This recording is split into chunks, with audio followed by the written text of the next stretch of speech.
It is Wednesday, November 11th, 2020. Time to take a break with Drake. And we got this stuff going on in the background and we can't hear it, but I'm just trusting it's coming through. We're coming to you live from the theater in Waitsburg, Washington. What a glorious sunrise we're having. Look at those clouds turning colors right now. And here we are. We drove home last night from our Bible class. We did Genesis 22 and 23, the binding of Isaac and the death of Sarah. And then we drove home through snow. Yeah, I mean, it was white out snow. I had to slow down. I'm on a highway. Yeah. And the speed says 60 miles an hour. I had to slow down to 15. It was like going at warp speed, and the snow's coming at you and you're like, oh. Yeah, like in Star Wars when there's putzing along and then punch at Chewie or whatever the issue is.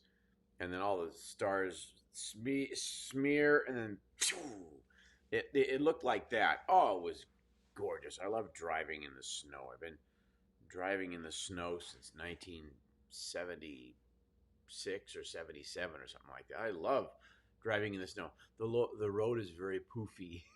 Oh, yeah. It's just crunch. Yeah. Yeah. Sometimes it's crunchy with snow, but this was really soft snow. Powdery and beautiful.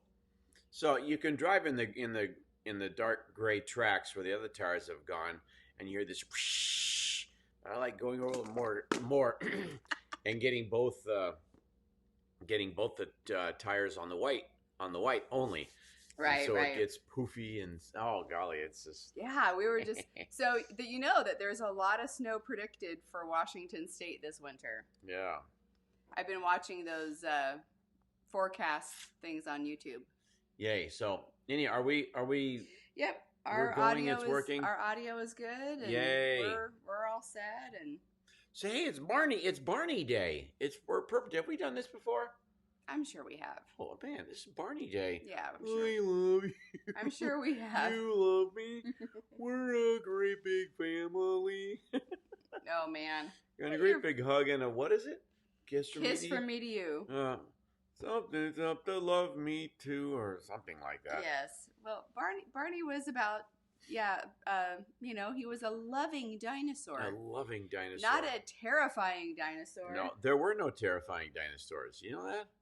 Oh, really? No. Are you they the were dinosaur all whisperer? No, before the flood, everything was vegetarian, vegan. Nobody was eating each other's meat because they didn't need to or want to. So the T-Rexes before the flood, they weren't, tearing through society and devouring and flinging children and old people.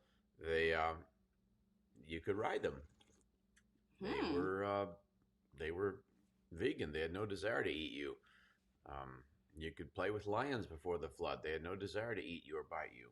So how do you like that for some Genesis 4 or 5 and back the way back there? So anyhow, in Ephesians 3.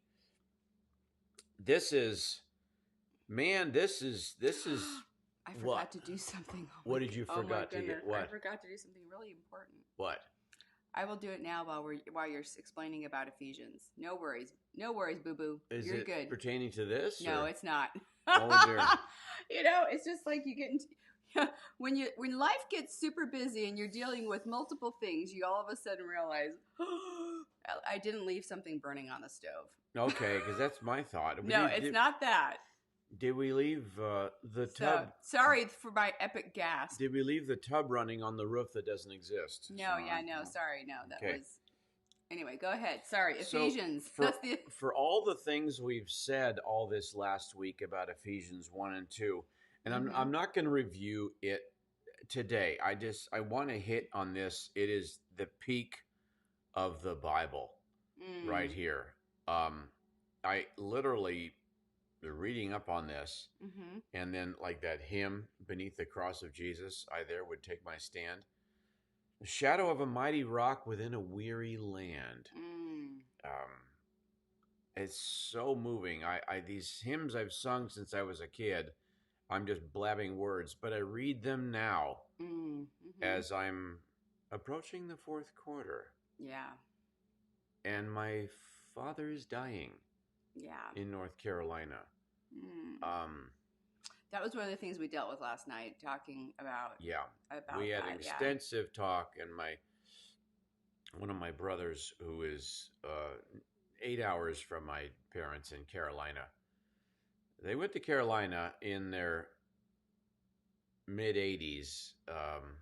It was a late in life move. Yeah, so they did that, and then Mm-hmm. now, anyhow. But as the talk clock is ticking, and apparently I start the fourth quarter on my 60th birthday next summer. It's just the way things are. We are careening toward eternity. Uh, It's Man, true. this stuff hitting me hard now. Oh, it's hitting me hard. I remember tucking my Mm. dad into bed and praying with him, and you know, When he came here to visit. yeah, when I was Oh, there when you were there. last Yeah. weekend, and I Okay. was there in April too. Yeah. This does pertain to Ephesians 3. Mm. Um, my dad in his early 20s, he was just verbally, the coach looked at him and said, I will give you a 4-year ride Mm-hmm. wrestling scholarship at Cal. He was Hmm. built. Yeah. And man, he was spooky fast. And he went out for football at Cal, and he made the team. Cal Bears. Tough. And his dad, oh my goodness, tough. But I took my dad into bed and I prayed with him, and there's nothing left. Yeah. I hate Stephen King's stuff, but he's a bag of bones now. Mm. And wow, where'd it go? Where'd it go? And so these things about the eternality and the beauty and the magnificence and the immensity of what Christ is. Mm-hmm. Uh, wow. For this reason, he's talked about the riches of Christ and how the gospel is blown open to the whole world now. All 16,000 races. Yes, God is a racist. Yeah. He made everybody. So Yeah, yeah. so our racist God has opened the door to the paradise to all the races. So And where are you at for this? What verse are you at? 3 verse 14. Okay, great. Here we are. And we'll go to the end. For this reason, I kneel before the Father, from whom his whole family in heaven and on earth derives its name.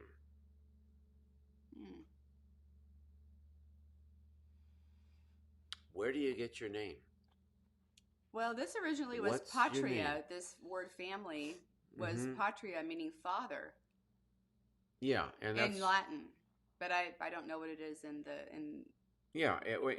how we wrote it. Hey, Sally. And in our Thanks for your hugs, and we'll pass on your love to Drake's folks. yeah, and I'm gonna make a venue for him. So if you'd like to say goodbye to my dad, now's the time to do it. Let's not wait till he can't hear anymore. And Mother pours through the notes. So wow, he really, let's say it now, because he's fogging over. Yeah. In fast. The fog is moving in quick. Yeah. And it's so. But we'll get to that. From whom his whole family in heaven and on earth derives its name. And in the margin it says, whom all fatherhood. We all come from him. So that's where the patria. Yeah, and NIV started let's not be so father oriented. Women and the ERA thing was going on, and there's women too. Ginsburg was very involved in that. I do not appreciate her contribution, because her thing was to break up and then take the power away from the men. Because if you do that, then you can jerk society in any way you want. I'm just over expanding here, but I know too much. And she says, I'll be happy when all 9 justices are women. And she didn't say when they're women, and when they're all women. Not a good thing. Not a good thing. Because when the men cut out When the women take over, the men go, I'm out of here. I'm going fishing. It's not a good thing. So just understand that word was switched to try to seem accommodating, but it means father, patri. Thanks for that Yeah. tip. From whom is I just all, happened to see it today. from whom, well, I'm going to read the margin wording. From whom all fatherhood in heaven and on earth derives its name. So Paul is kneeling. Why? What's he doing? What's he asking for? Verse 16, I pray that out of his glorious riches. There are people who are rich and it's ugly.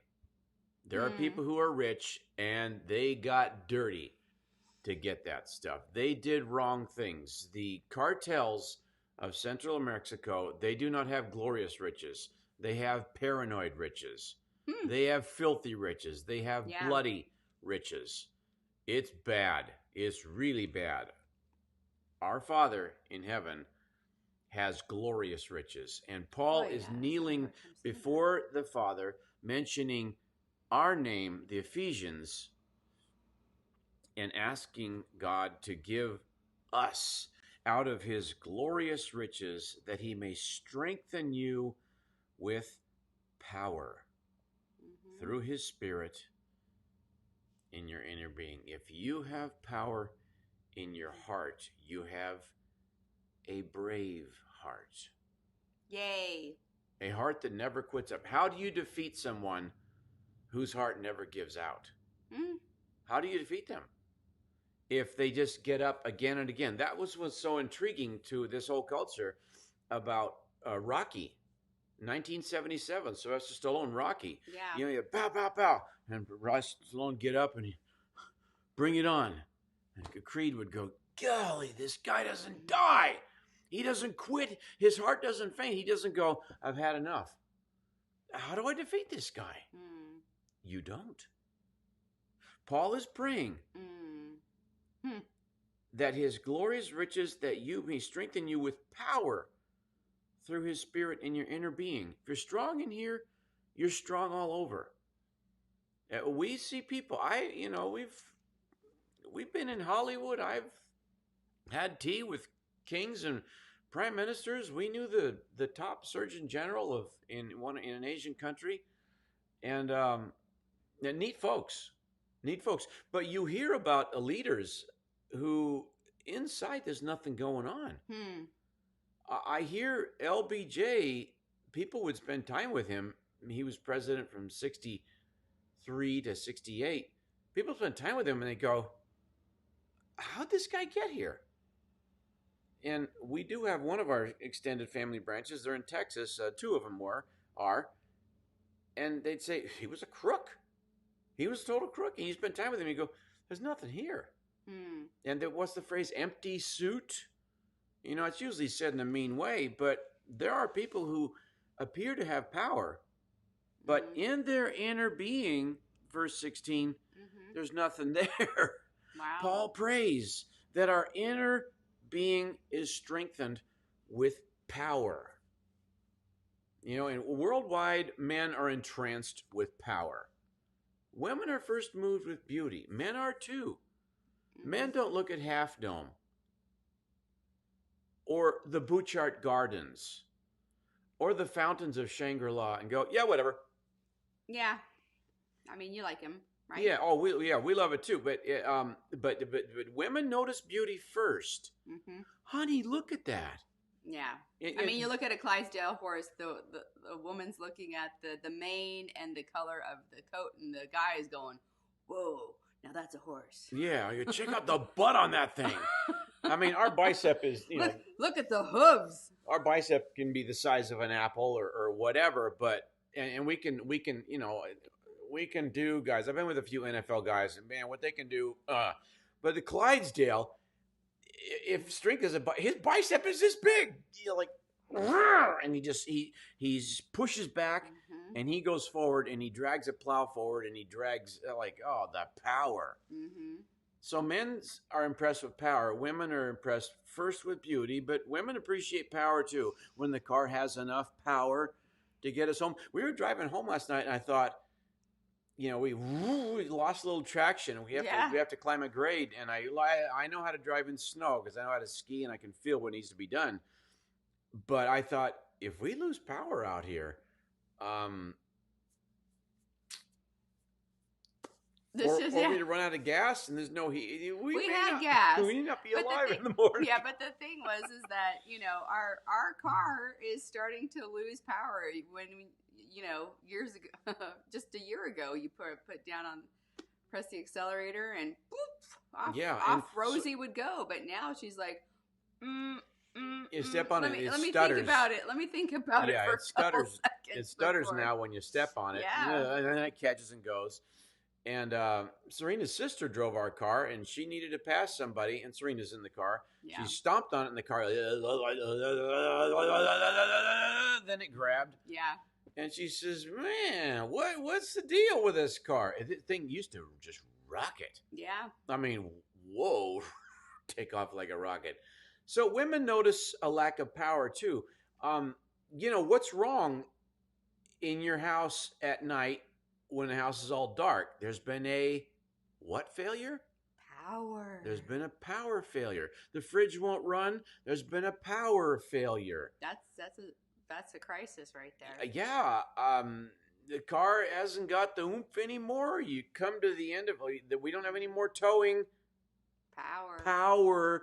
We were climbing the Rockies to the summit 3 years ago. Mm-hmm. We have a Ford 454 in our motorhome pulling a 7,000-pound trailer, and it got so high that the carburation was starting to stutter. We're on I-70. We're slowing down. I think we slowed down to 11 miles per hour. The summit is right there, a half mile away. I'm going, Jesus, can you just grab our bumper and pull us over the top? That's the high point of the trip. I'm thinking, I can't have the power fail right now. And we just got over it. Mm-hmm. And we had a 6,000-mile drop down the other side. But I pray that out of his glorious riches, he may strengthen you with power through his Spirit in your inner being. Why? So that Christ may dwell in your hearts. Let me get that off there. Yeah. Through faith. Mm-hmm. If you believe he's there, he's there. If you say, Christ ain't nothing, then he's not. It's a declaration. It's no different than Abraham. We're learning and teaching about Abraham in our class last night. Yeah. And he just leaned on his staff and worshiped God, and he believed God and obeyed God, and he was declared righteous. No trappings, no robes, no 600-foot tall cathedral needed, no rigors, no system, no bulletins, no board, no bylaws, no church kitchen. And the details of a church today, oh heavens. Yeah. No. You just declare it. Mm-hmm. And you're there, so that Christ may dwell in your hearts through faith. If Christ is in your heart, you have joy. Joy is there. Joy is there if Christ is in your heart. Paul is praying for this. And Paul gets what he prays for. This is what Paul wants. And nothing's changed. This is what Paul wants, and he gets what he prays for. People say, you get what you pay for. No, you don't. We paid for things and thought, this was no, you don't get what you pay for. You get what you pray for. Keep the R in there. You don't get what you pay for. You get what you pray for. Mm-hmm. So that Christ may dwell in your hearts. And a second prayer. There's 3 prays in this thing. Oh, hang on a second. I'm going to bring up the first pray back over here. Yeah, 16 is I pray that out of you may have power. 17, I pray that you, being rooted and established in love. 18, may have power. Ooh, here we are. So many verses. Yeah, that you may have power together with all the saints. With all the Lord's holy people is what they set up on Bible Gateway. Yeah. May have power. Well, Yeah. saints. We're called saints 333 times. That's a whammo wowo on the Trinity. We're called saints 333 times in the New Testaments. And you may have power, rooted and established. They have power together with all the saints. You join Elijah. Elijah did 7 miracles. Elisha did 14. But Yeah. Elijah is listed as prominent in the scriptures because Elijah mentored Elisha. Well, he prayed, he's asked for that. Didn't he ask for a double? He prayed for a double portion, and he got it. Wow. 7 turned into 14. And I ask us, what are we asking for? What are you asking for? You have power together with all the saints. I love it. Serena mentioned a Clydesdale. Mm-hmm. Wow. I was in Britain last autumn, and my cousin owned, the bull is not alive anymore, but my cousin owned the biggest bull in all of Britain. This thing now, a horse is 1,000 pounds. A Clydesdale weighs 2,000 pounds. This bull weighed 3,000 pounds. Oh my! The power. That's a big bull. The power. That's a whole lot of bull that this bull had. I pray that you have power together with all the saints. You are one of the Clydesdales joined in the team, and we don't need to go down the Budweiser Clydesdale trail because that's much later. But in France they're called the Percherons. In Scotland they're called the Clydesdales. You're on the team with Elijah and Moses. Elijah and Moses, they're part of the great cloud of witnesses. They look down on you and they say, hey, man, you're on the team. You're with us. Yeah. And I was in Israel in 1985, 84, 85. And my takeaway was Elijah did it. I can too. Abraham did it. I can too. Isaiah did it. I can too. Samson did it. I can too. You're on the team. You're not like, well, you're on probation for a while, buddy. Mm-hmm. Holiness is a declaration. And Oswald Chambers says the liberation is instant. Oswald Chambers has been gone 102 years now. My mother used to read Oswald Chambers' devotional when she was a kid in the 40s and 50s. And amazing. You can't improve on Oswald Chambers' devotionals. My utmost for his highest. And he hits on the factor, the liberation, when you call on Christ, there it is. Yeah, he doesn't wait. You're not waiting for the pot to boil. Yeah. I know people that have just been in the wretched of darkness, drug dens of prostitution, this and that. They get saved, and wow! They said, whoa, this is joy like I've never known. And they're in church, and baby, they're serving, and it changed, transformed. Yeah. I pray that you, being rooted in a may have power together with all the saints. Again, why? So that what happens? To grasp how wide and long and high and deep is the love of Christ. Going to take a long time to figure out the breadth and depth and height and all that of Christ's love. And length, yeah. Can't quite get to it all. I remember, I remember singing these songs as a kid. I wish they'd explained it to us. The kids can handle more than you think. Deep and wide is a fountain flowing, deep and wide, fountain flowing with milk, Kool-Aid, Coca-Cola. What are we talking about here? And then the song, oh, rock of my soul, so high, can't get over it, so low, can't get around it, oh, rock of my soul. What do we say? I never heard that one. I did. We sang that when I was a kid. Rock of my soul. I thought it's a weird song. Just give me the graham cracker. I remember being 5 and 6 and thinking this. So high, wide, so low, deep and wide. Tell me what this means. The love of Christ. I could just see you as a 5-year-old going, "Excuse me, what does this song mean?" Yeah, no, let me just tell you something. I was explaining this to a 5-year-old once, Oh. and I saw his eyes light up. And then something happened, and there was somebody hurting. And I said, no. I said, the Christ is in you. Can you take Christ and go pray for the person to heal them? And they did it. Wow. And it happened. 5-year-old. Yeah. Don't think they're little dingbats that don't get it. I sat there and I was in awe. 5-year-old. Mm-hmm. Hey, there's no junior Holy Spirit. No. And the children at Bethel Redding are trained in how to do healing, and they do it. Yeah. It comes time for healing, the grammar school kids, they go to the front and say, who needs prayer? Yeah. The kids. Hey, don't shove them off into children's church. They can be doing ministry. Yeah.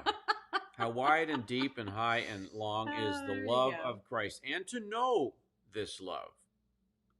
Grasp it and know it. It's really in there. I deeply know this. To know this love that surpasses knowledge. Mm-hmm. Knowledge can't save you. Knowledge augments what you are, what you have, what you do, what you execute, what you initiate, what you administrate, what you manage, what you pursue. Knowledge dictates all this stuff. Mm-hmm. But to grasp and know the love of Christ surpasses knowledge. And Paul prays that you may be filled to the measure of all the fullness of God. In 4 minutes that we have left, I just want to insert this about St. Anthony. I explained this in June, and it warrants explaining again. Helmut Thielicke opens one of his books with the story of St. Anthony. He was born in 250 AD, and he lived until 356 AD. Wow. I was there at his junior high graduation, by the way. Of course. Well, yeah. Oh, gosh. At 250 AD. And imagine, 250 AD. And when he was 18 years old. It's great because you don't have to write as many numbers when you're filling out paperwork. Yeah. In 268 AD, at 18, he said, society is so worldly, I'm leaving. Wow. Vanity Fair, the spice markets, the ladies dancing and slinking around, and the intrigue and the treachery. He thought, yeah, I'm leaving. And he went into the desert for 18 years. Goodness gracious. Stayed there till he was 36, and it was 286 AD. I forget who won the Super Bowl that year. Mm-hmm. So from 18 to 36, he's in the desert. I think it was the Vikings. And he fully understood this part of Ephesians 3, how wide and deep and high is the love of Christ. And he knew it that surpasses knowledge. And he was filled to the measure of all the fullness of God. St. Anthony was. From 36 to 106, he went back into society and he completely changed his whole region. Wow. If Christ is in you in all that fullness, the things you can do, oh my goodness. Yeah. You personally can change your metropolis. It's been done all through history. Yeah. You can start something in the city of Los Angeles and flip that whole basin of 20 million people for Christ. Yes, you can. Yes, you can. William Seymour started in the Holy Spirit in Los Angeles. And since he did that, he lived in all the fullness of Christ. Close to 800 million people have been affected by that. Really? One man can? Yes, one man can. One heart, one soul. If Christ is in you. He lived to be 106. People came from all over. Is this back to St. Anthony? We're wrapping up with St. Anthony. People, 1 minute to go. And people came to him from all over. They would trek for days just to listen to him. He would sit there and he'd have a revelation. You know what? I think there's one thing that you're missing. Well, he changed it. He had a healing ministry that shocked his whole region of the world. You can visit St. Anthony's monastery. It's in Egypt today. Is it really? Yeah. Where did you go there? I've not been there, but I've read about it. But the place is booming still. We're pushing 1,800 years ago. Do you realize what's in this passage? I'll say it again. I say this every day. Ephesians 3:14-21. Read it again. And this is our closing blessing. The glory of Christ. Verse 20. Now to him who is able to do immeasurably more than all we ask or imagine, according to his power that is at work within us. To him be glory in the church and in Christ Jesus throughout all generations, forever and ever. Amen. You might want to press rewind and watch this again. Share this. Share this. This is what changes the world. Mm-hmm. Be blessed this day. Drake, you have a healing ministry, and you have been called to go into the world, and we are getting requests for Drake to go and do prayer ministry, one event at a time, basically. Mm-hmm. So we are, if we happen to be in your neck of the woods, we're going to let you know. And if you want to gather a group of people for a healing ministry, Drake will be there to do that. Yeah. So this is what we do. This is what we do. So we bless you and catch you next time. Tomorrow morning, 7 a.m. Don't miss it.